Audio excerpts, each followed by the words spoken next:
Okay, third grade. So yesterday we started talking about how to subtract using the standard algorithm. And we talked about how sometimes you have to go borrow and unbundle some numbers.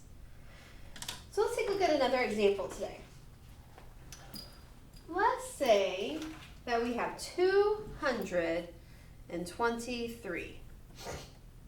So I'm going to start by showing you this. I'm going to show you some examples using our place value discs, and I'm going to show you some examples where we don't have those. So for 223, I need to have 3 ones. 1, 2, 3. I need to have 2 tens and 2 hundreds. Now I'm subtracting, so I'm taking away, okay? I'm going to take away 194. So we always start with our ones, and we start by looking at 3 ones right there, subtract 4 ones. Now if I look, I only have 3 ones. I don't have enough. And I know that automatically because my bottom number is bigger than my top number. I have to have at least 4. So I come next door, I borrow one of my tens, okay? So I take one of my tens, and I trade it in for 10 of my ones.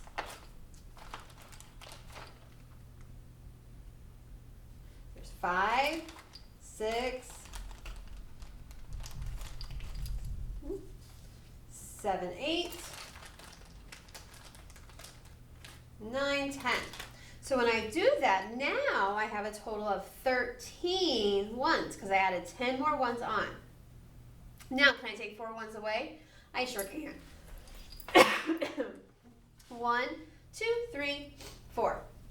And I can count and see how many tens I have left, or ones I have left. 1, 2, 3, 4, 5, 6, 7, 8, 9. That would be correct because 13 minus 4 is 9. And now I come over to my tens. I have 1 10 there, but I need to take away 9 tens. Right away, I know that I do not have enough tens. So I come next door, just like yesterday, and I take one. Sorry, third grade. I take one of my hundreds, and I trade it in for 10 tens. 1, 2, 3, 4, 5, 6, 7, 8, 9, 10. And when I do that, yes, I've already borrowed one from here. So I have to now say I had one there. I took one of my hundreds. I unbundled it for 10 more ones. So when I add it on, now I have 11. That's what's different from yesterday. Yesterday, we would have only borrowed and regrouped once, but I can do it more than one time if I need to. Now, can I take 9 tens away from 11 tens? I sure can. So 1, 2, 3, 4, 5, 6, 7, 8, 9. And we see that we have 2 tens left because 11 minus 9 is 2. Then we come over to my hundreds. I have 100 here, and I need to take 100 away. And when I do that, I can do it. I have 0 hundreds. So my answer is 29. Now, what happens if we don't have our place value discs? Can we still do this? Absolutely. It's the same. I just don't have my disc to show it. And the other thing is we have to be careful when we're double regrouping that we keep everything nice and lined up. That's why this place value chart really helps with that. Let's try 342 minus 55. Okay, I start with my ones. This time I'm going to show you what it would look like without my place value discs. Can I take 5 ones from 2 ones? No, I can't. This number is too big. It's bigger than this one. So I have to come next door, take one of my tens. I unbundle it as 10 ones. And when I add the 10 ones to the 2 ones that are already there, I get 12 ones. Now can I take 5 away from 12? I sure can. 12 take away 5 is 7. Now I can come next door to my tens. And I look and I've got 3 tens and I need to take 5 away. I know I can't do that because this number is bigger. 5 is more than 3. I don't have enough. So I have to come next door to my hundreds, take one of my hundreds, Unbundle it and make 10 tens from it, and add the 10 tens onto the 3 tens that are already there. And then I can do 13, take away 5, which I know is 8. And then I can come next door to my hundreds. 2 minus 0, well that's pretty easy, 2. Let's try another example without my place value discs. Remember, the hardest part is making sure we keep everything lined up, and that when we borrow, when we take one from one of my place values and unbundle it to the next, that I write that down so I don't forget that I did it. 764 minus 485. Okay, 4 take away 5. I can't do it because this is too much. So I come next door to my tens. I take 1 from the tens that are there, which gives me 5. I unbundle that 1 10 as 10 ones and add it on to the ones that are already there. 10 plus 4 is 14.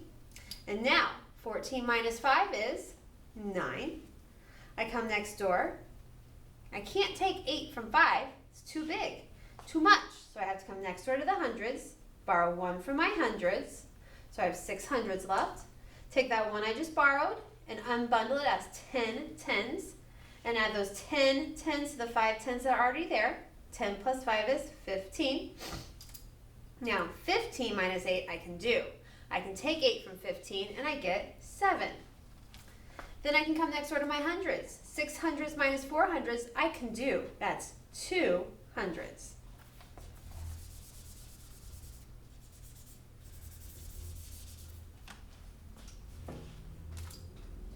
Now, what if I have 703, and I'm going to subtract from that? Let's show this one using our place value discs. So let's start with our 3 ones that we have. 1, 2, 3.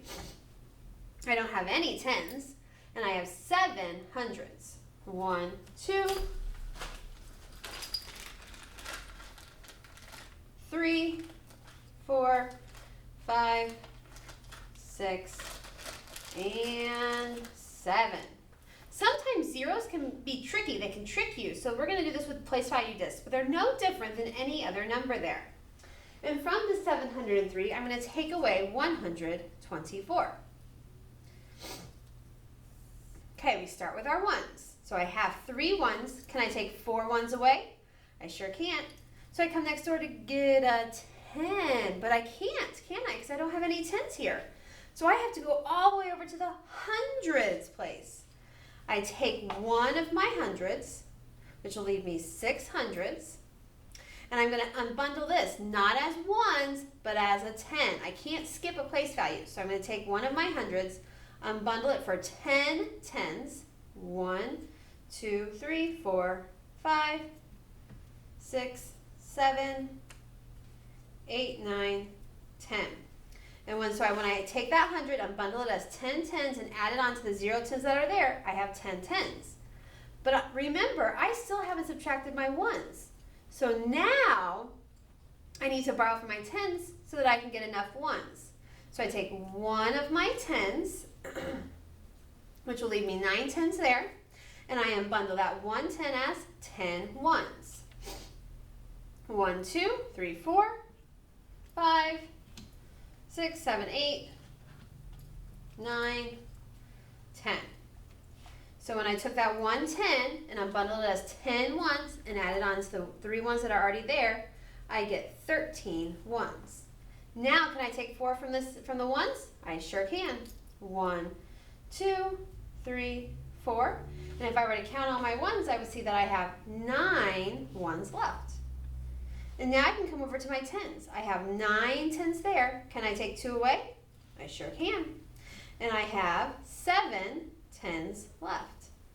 Then I can come over to my hundreds. I have 6 hundreds there. Can I take 1 away? Sure can. And I have 5 hundreds left. So when you have a 0 in the middle, but you're trying to regroup for your ones, you might have to go over a couple place values to start.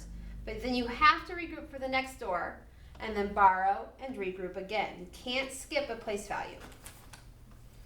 Let's take a look at another example like this.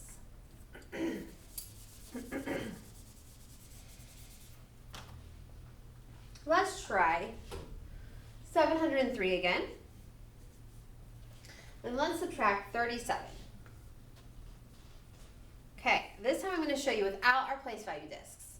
So we have 3 ones and I need to take 7 away. I can't do that because I don't have enough. This is too big. This is bigger than that number. So I come next door to my tens. I don't have any tens. So I can't borrow from it, so I have to come all the way to the hundreds, take one of my hundreds, which leaves 6 hundreds, unbundle that 100 as 10 tens. When I add the 10 tens to the 0 tens that are there, I have 10. But I'm still not ready to subtract my ones. I can't jump right into subtracting my tens. I have to start with my ones. So I need to borrow one of those tens, which will leave me with 9. And I need to take that 1 10 I just borrowed from and unbundle it as 10 ones. And when I add that 10 ones to the 3 that are already there, I get 13 ones. Now I can start to subtract. I have to subtract my ones before I can do anything else. So 13 take away 7 is 6. I come next door to the tens. 9 take away 3 is 6. And then I look and I've got 0. 6 minus 0 is 6. Now the important thing to remember is that I had to go and borrow. I have to be able to subtract my ones first. So if I can't borrow from my tens, I go over to my hundreds, but then I can't go straight back to my ones. I have to regroup my tens, and I can't subtract my tens until I've subtracted my ones. Let's look at another example. Let's try 700 minus 356. Okay, so we look at our ones. I have 0 ones and I need to take 6 away. Well, if I don't have anything there, I can't take anything away. So I come next door. Again, there are no tens, so I can't borrow any. So I come next door to the hundreds, take one of my hundreds, which leaves 6 hundreds, take that 100 and unbundle it as 10 tens. And when I add the 10 tens on to the 0 tens that are there, I get 10 tens. But remember, I can't start subtracting yet because I still haven't subtracted my ones. And I have to borrow one of my tens, unbundle it, and regroup it as 10 ones. And when I add it to the 0 ones that are there, I get 10. Now, if I have 10 ones, can I take 6 ones away? I sure can. That's 4. Now I can come next door to the tens, and I have 9 tens. Can I take 5 away? I sure can. 9 take away 5 is 4. And then I come next door to the hundreds. I have 6 hundreds. Can I take 3 hundreds away? Yep, sure can. 6 minus 3 is 3. So when you're doing your work today, if you have a 0 in the middle, be very careful that you might have to go over 2 place values to borrow and regroup, but that you have to start by subtracting your ones. Make sure if you have any questions that you reach out and ask Mr. Rusherai.